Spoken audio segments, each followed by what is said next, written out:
در 5 سال اخیر سطح نیکوحوالی مردم تدریجاً بلند شده.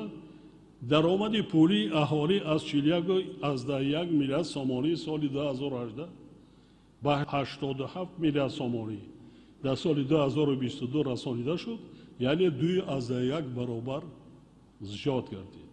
مزد میانه محنت در کشور 1.5 برابر و اندازه نفقه نهایی 1.3 برابر افزایش یافت.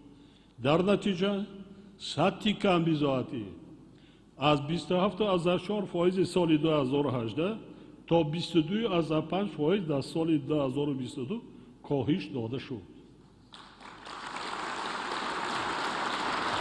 در این دوره بیش از 900,000 از جمله در سال 2022 190,000 جای کاری نو تأسیس داده شد که به بهتر گردیدن وضع شغل اهالی در کشور مساعدت نمود. حجم عمومی خراجات بودجه دولتی به ساحه اجتماعی از 9.1 میلیارد سومانی سال 2018 تا 14.7 میلیارد سومانی در سال 2022 یا 62% زیاد گردید.